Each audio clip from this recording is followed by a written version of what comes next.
अब घर घर जाएगी कांग्रेस, संपर्क से निकलेगा सूत्र। 2023 के विधानसभा चुनाव की लड़ाई, कमलनाथ ने हर कदम की रणनीति बनाई। 1 फरवरी से कांग्रेस के नए कैंपेन घर घर चलो की शुरुआत होगी। कमलनाथ इसे लॉन्च करेंगे। कैंपेन 1 फरवरी से 28 फरवरी तक चलेगा। इसको लेकर संगठन पदाधिकारियों और कोर ग्रुप से चर्चा भी हो रही है। घर चलो घर घर चलो अभियान में एक तो जो हमने बूथ कमेटी बनाई है, जो सेक्टर कमेटी, जो मंडलम की कमेटी, ये लोग क्षेत्र बांट के गांव के एक एक घर में जाएंगे।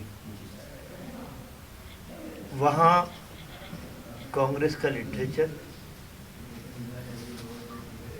वरिष्ठ जनों का सम्मान, जो पुराने कांग्रेस के लोग हैं और अब चूंकि फील्ड में नहीं आ सकते तो उनके घर घर दस्तक होगी। जमीन पर कांग्रेस अपनी मौजूदगी दर्ज करा रही है।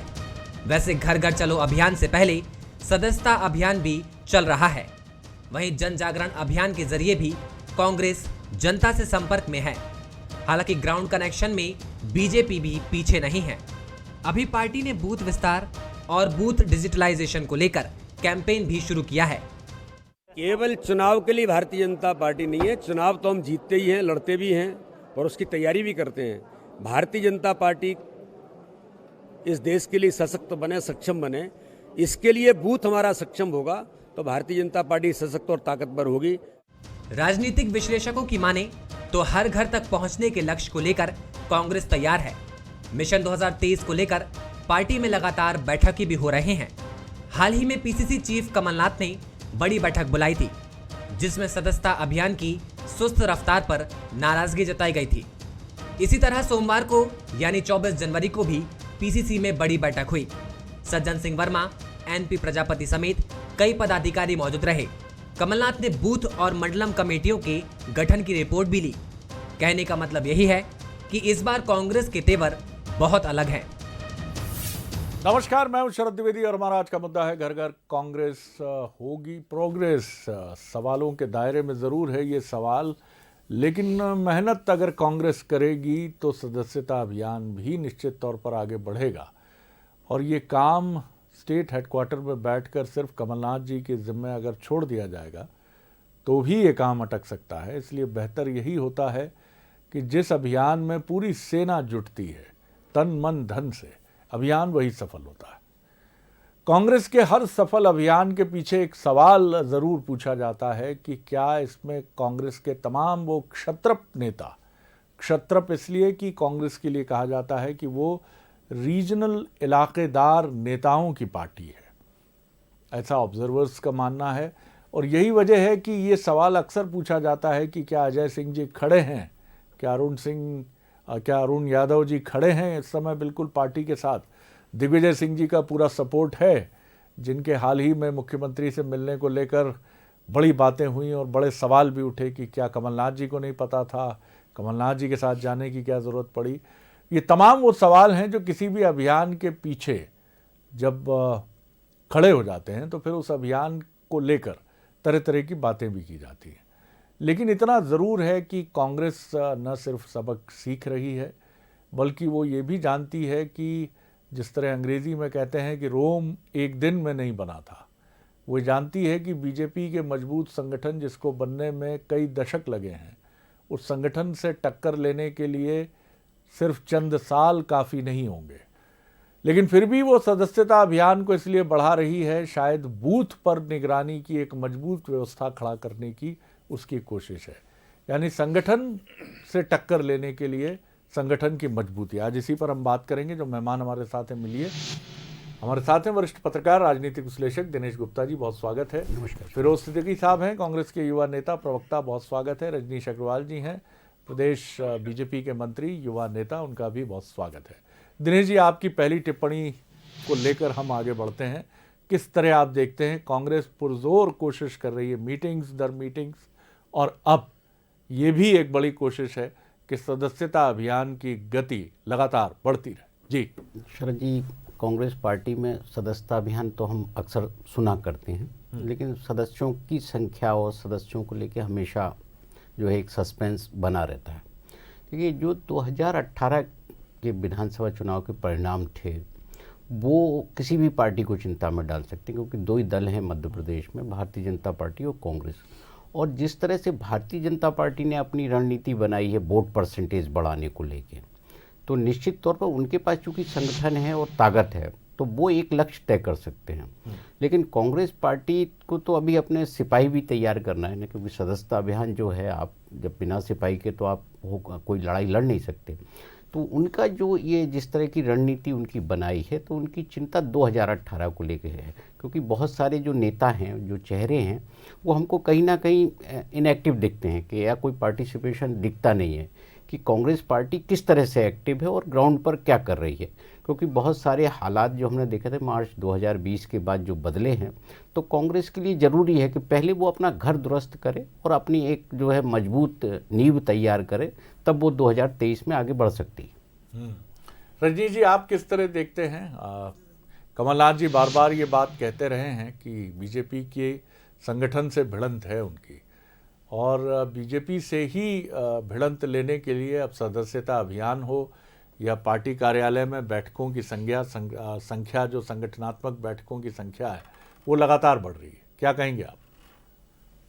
देखिए, सच्चाई तो आप लोग भी बखूबी जानते हैं। बहुत हद तक आदरणीय दिनेश गुप्ता जी ने सच्चाई बयां कर दी, और आप भी बखूबी जानते हैं कि कांग्रेस के अभियानों के हस्त्र क्या हुआ करते हैं।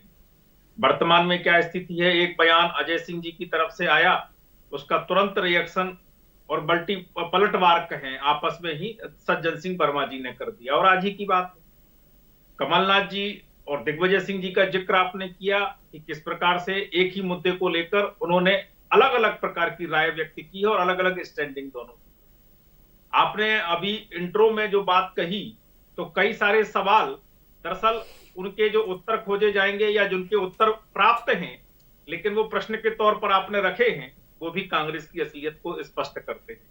तो कांग्रेस में संगठन नहीं, हाँ कुछ नेता जरूर बचे हुए हैं अलग अलग क्षेत्रों में, तो उनका स्थान जरूर है। और एक लाभ कांग्रेस को जो मध्य प्रदेश में मिलता है, वो बाइपोलर लगभग पॉलिटिकल सिनेरियो मध्य प्रदेश का बनता है, इसलिए वो लाभ सीधे कांग्रेस के खाते में। वरना जहां तीसरी चौथी पार्टियां जिन राज्यों में हैं, वहां कांग्रेस चौथी पांचवी पार्टी बनकर रह गई है। तो मुझे लगता है कि आने वाले दिनों में जो 51% वोट शेयर बढ़ाने का हमने एक सिस्टमेटिक ऑर्गेनाइजेशनल एक सेटअप खड़ा करने का काम किया है, वो सब दूर दिखाई पड़ रहा है।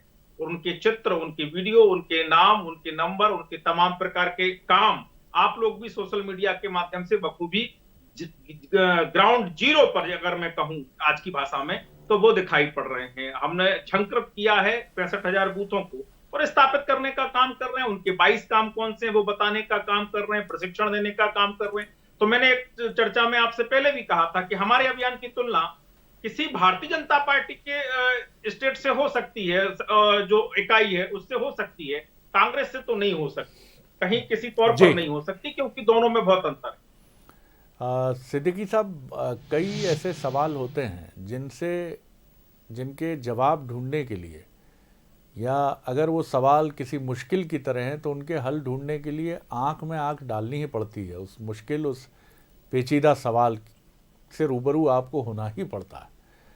कांग्रेस की चुनौती आप बहुत बेहतर समझते हैं, यहाँ आप कितना कहेंगे वो हम भी समझते हैं और देखने वाले भी समझते हैं। लेकिन ये बात तो सही है कि हर एक बात को झुठलाया नहीं जा सकता, और ये बात बीजेपी के लिए भी सच है। जो चुनौतियां आपके भीतर होती हैं, लेकिन कांग्रेस के लिए बीजेपी की तुलना में बहुत ज़्यादा है। और सबसे बड़ी चुनौती तो यही है कि आपके बड़े नेताओं का राग एकजुट हो जाए, ये सबसे बड़ी चुनौती है। क्या कहेंगे?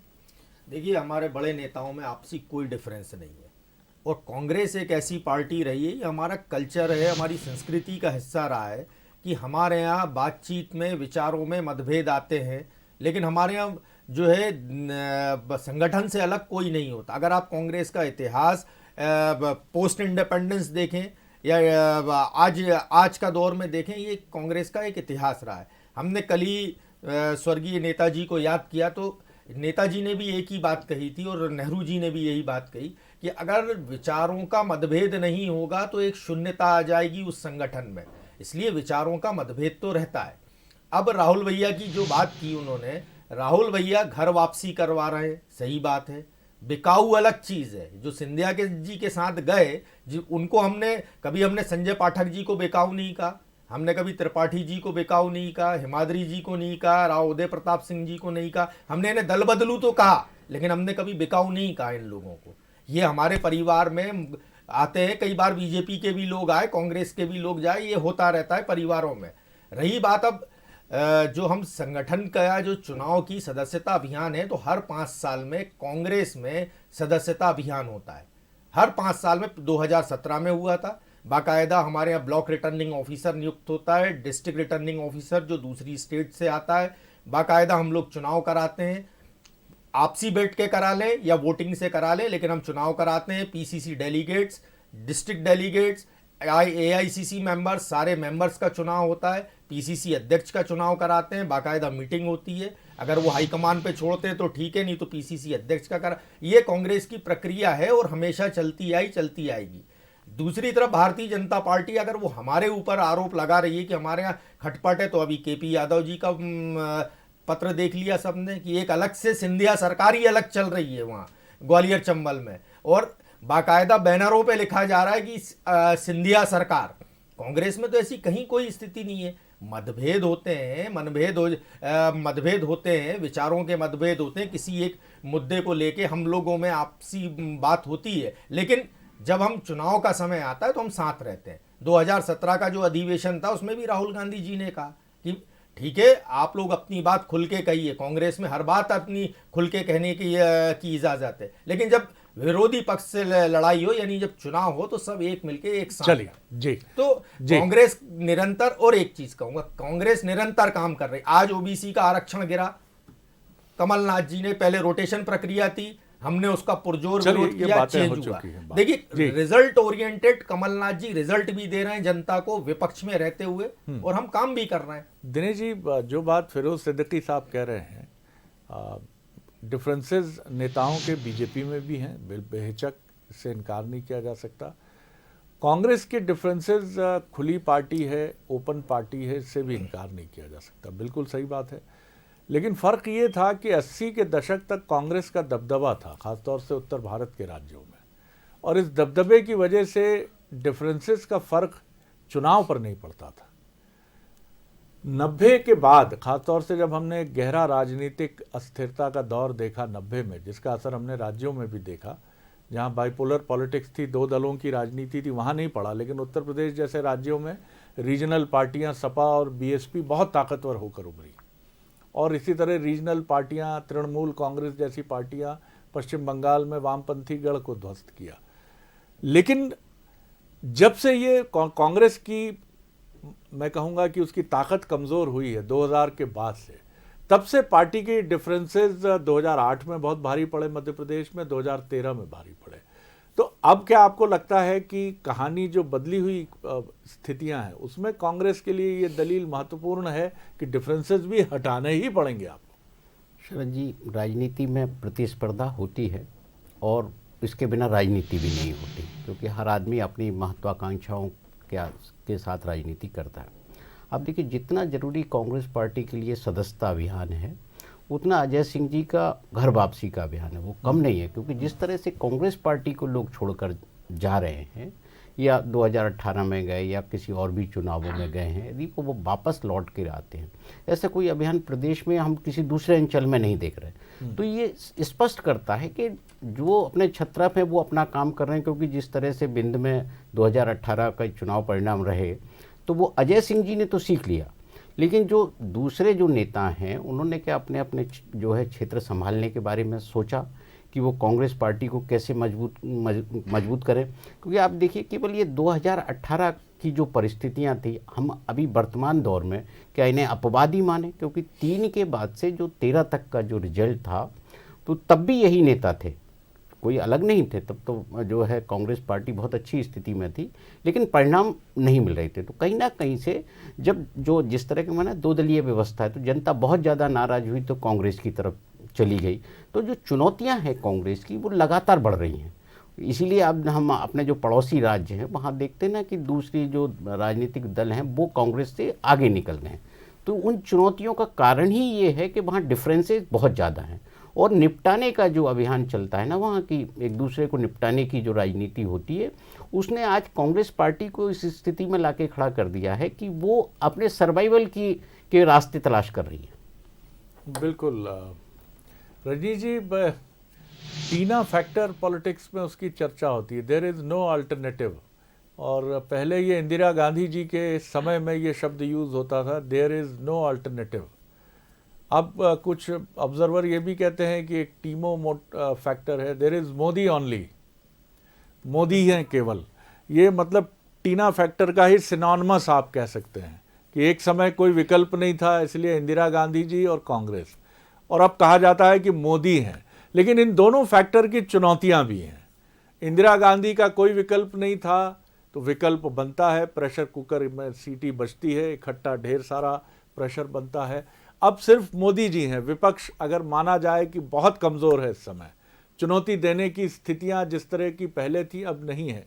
ये भी बीजेपी की चुनौती। क्या यही वजह है कि बीजेपी हमेशा, हमें लगता है तमाम अच्छे नतीजों के बाद भी बीजेपी अपनी एक्सरसाइज जारी रखती है संगठन की, और क्या ये वास्तविक है, अंदर तक है, दिल तक पहुंचने वाली है?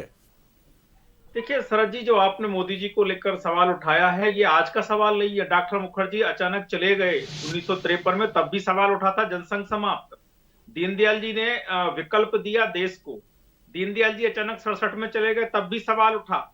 अटल अडवाणी जी की जोड़ी आई और अटल जी ही इस पार्टी को चला सकते हैं, बाकी इसके बाद में कोई विकल्प नहीं। और आज हम बहुमत के साथ में हैं, दूसरी बार बहुमत के साथ में हैं, तो मोदी जी भी चेहरा है। बहुत सारे उत्तर तो आप जो लोग जिनको राजनीतिक विश्लेषक कहते हैं आज की भाषा में, पीके को, प्रशांत किशोर को, उन्होंने भी बहुत सारे प्रश्नों का उत्तर इस बारे में दिया था कि भारतीय जनता पार्टी की तैयारी क्या है और किस प्रकार से भारतीय जनता पार्टी आगे बढ़ने का काम करे। दरअसल ये समझना पड़ेगा, भारतीय जनता पार्टी का संगठन का विस्तार करने की पद्धति और पुरानी परंपराओं को समेटकर आगे आधुनिक तकनीक के साथ में तालमेल बनाते हुए आगे बढ़ने का काम, यानी कार्यकर्ता भाव वही रहे लेकिन तकनीक का साथ भी हम लेकर आगे बढ़ने का काम करें। और इसीलिए आज ठाकरे जी की जन्मशती पर हमने वही किया। ठाकरे जी का संगठन का मजबूत प्रेम, अपनापन, घर में भोजन, एक दूसरे से मिलना, बात करना, लेकिन साथ में बूथ का भी डिजिटलाइजेशन, साथ में हम संपर्क और संवाद सतत बने, घनिष्ठ बने, तो वो भी करने का काम उस तकनीक के माध्यम से कर रहे हैं। इसलिए मोदी जी और संगठन ये एक दूसरे के पर्याय हैं। शिवराज सिंह चौहान जी और संगठन एक दूसरे के पर्याय हैं, भिन्न नहीं है। इसलिए शिवराज जी भी जाते हैं, आधा समय बूथ पर व्यतीत करते हैं और बूथ समिति के साथ में 22 कामों की चर्चा करते हैं, हितग्राहियों से मिलते हैं, भाजपा से जोड़ने का उपक्रम करते हैं। मोदी जी भी एक कार्यकर्ता भाव से हम लोगों को समय समय पर गाइडेंस देते हैं, वो भी एक किसी बूथ को सीधे संबोधित करने का काम भी करते हैं। तो मुझे लगता है समझना पड़ेगा, और जो समझ रहे हैं उस हिसाब से हम विस्तार करने का काम करें। इसलिए हमने कहा ना 51% हम करेंगे, और हम 25-30% से 40% पर आकर ठहरे, 40% लगातार बने, और आज हम 51% की जद्दोजहद कर रहे हैं जमीन पर। उसका पूरा मैकेनिज्म हमने डेवलप किया हुआ है। अगर जो हमारे कार्यकर्ता हैं जिन 22 कामों की तरफ बढ़ रहे हैं, आने वाले समय में आप देखिएगा कि वो परिवर्तन भी दिखाई पड़ेगा। हमने जो काम किए हैं उसको हम बाल्टी में समेटने का काम, जो हमें पानी मिल रहा है उसको भी करने का काम हम कर रहे हैं, और दोनों प्रकार, तीनों प्रकार से कर रहे हैं। इसलिए मोदी जी के साथ में तमाम प्रकार के बूथ अध्यक्ष ही तो बने थे नरेंद्र सिंह जी, वो जाके प्रदेश अध्यक्ष, केंद्रीय मंत्री में, बूथ अध्यक्ष ही तो थे गडकरी जी, बूथ अध्यक्ष ही तो थे आदरणीय अमित शाह जी, जो वहां से सफर तय करते हुए राष्ट्रीय अध्यक्ष तक पहुंचे। इसलिए आज उस बूथ अध्यक्ष को नॉक करने का काम हम कर रहे हैं। तो उसमें से कई अमित शाह निकलेंगे, कई गडकरी निकलेंगे, कई शिवराज सिंह चौहान निकलेंगे, कई नरेंद्र सिंह तोमर निकलेंगे इन बूथों से।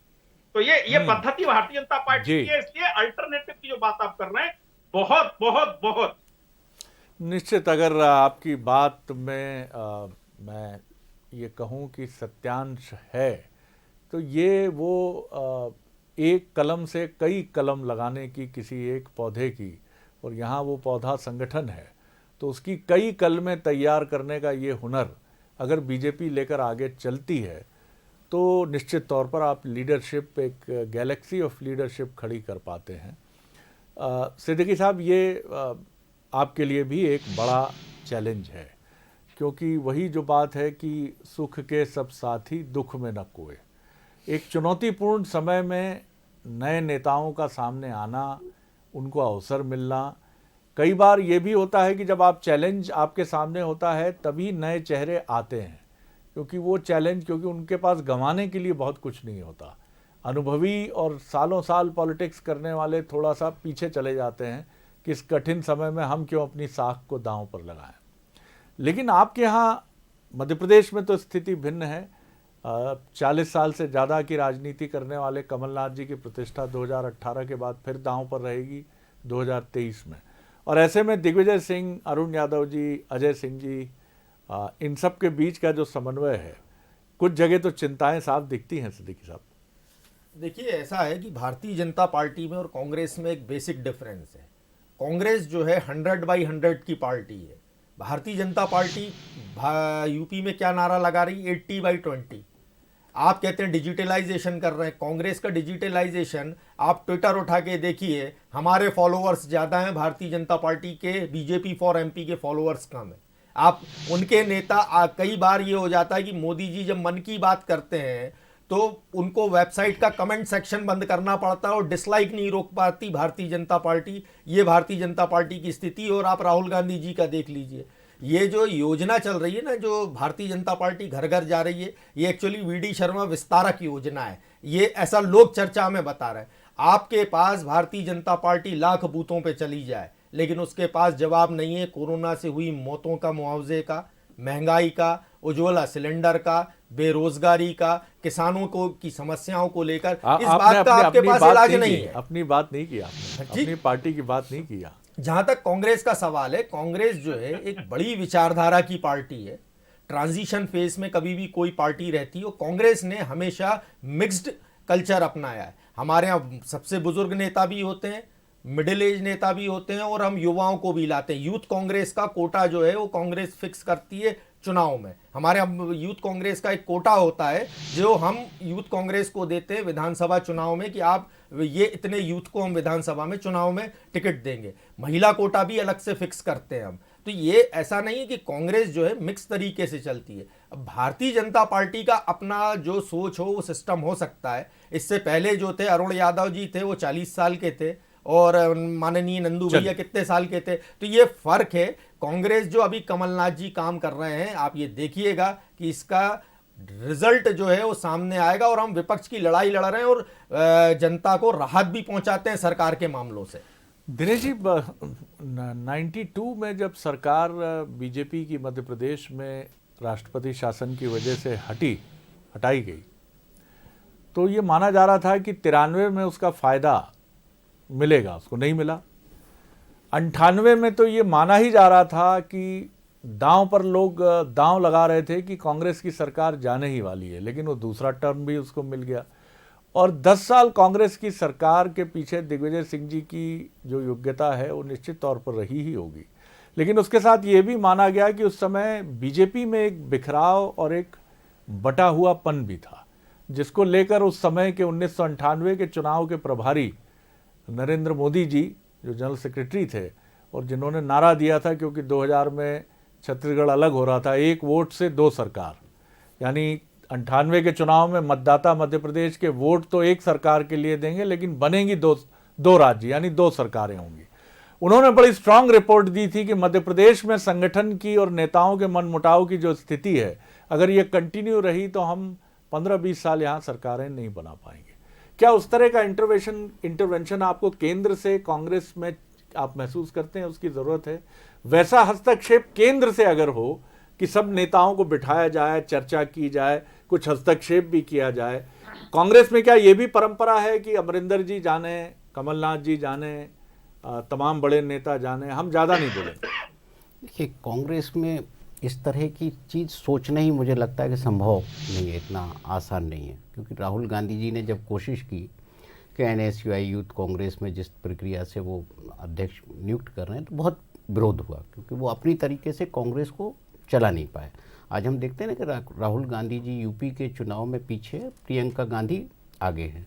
तो ये जो छत्रपों का दबाव है राज्यों में जो है, वो कांग्रेस पर ज़्यादा दिखाई देता है। आप मध्य प्रदेश का ही आप उदाहरण देखिए कि 4 दशक से 2-3 चेहरों के इर्द गिर्द कांग्रेस की राजनीति घूम रही है। मध्य प्रदेश में एकमात्र कांग्रेस के सांसद हैं, तो वो आपको जो है यदा कदा कहीं नज़र आ जाएं तो आ जाएं, और जो सबसे यंग फेस जो माना जाता है कि सब जयवर्धन सिंह एक फ्यूचर लीडर हैं। तो जो दो युवाओं का जो यहाँ मध्य प्रदेश कांग्रेस की राजनीति में अक्सर चर्चा होती, दोनों इस अभियान में कहीं हमको दिखते नहीं हैं। तो जो चेहरे कौन से हैं, वो जो उनके बिल्कुल पिताओं के चेहरे हैं, जो जिससे कांग्रेस की राजनीति को लगातार हम ये देख रहे हैं ना कि 15 साल से जो कांग्रेस सत्ता से बाहर रही। तो ये बहुत सारे कारण हैं और अभी तक केंद्रीय नेतृत्व ने अब तक इस बारे में कोई हस्तक्षेप किया नहीं है। तो लगता नहीं मुझे कि कांग्रेस पार्टी में ये सब सोचना संभव है। आप अपने अतीत के वैभव को देखते हुए वर्तमान में उसको सफलता का कारण नहीं बना सकते हैं, क्योंकि वो जो पहले था वो वर्तमान में अगर नहीं है तो उसको बिना परिश्रम, मेहनत और नए ज़माने के हिसाब से परिवर्तन लाए बिना संभव नहीं है। कांग्रेस की चुनौती ये है, लेकिन वो बहुत कोशिश कर रही है और ये जो नई उसकी योजना है ये बताती है कि कांग्रेस अपनी सीमा, अपने सामर्थ्य के भीतर मध्य प्रदेश में 2023 के लिए पूरी ताकत से कमर कसने की तैयारी कर रही है। शुभकामनाएं कांग्रेस को भी और भारतीय जनता पार्टी को भी, क्योंकि ये हम बार बार ये बात कहते हैं कि लोकतंत्र में पक्ष और विपक्ष की मजबूती लोकतंत्र के सशक्तिकरण के लिए, उसके बहुत सबल होने के लिए, स्ट्रेंथन के लिए बहुत ज़रूरी है। बहुत शुक्रिया सिद्दीकी साहब, शुक्रिया रजनीश जी, और बहुत धन्यवाद दिनेश जी। आगे देखिए छत्तीसगढ़ आज का मुद्दा, गुस्से में नेताजी। नमस्कार।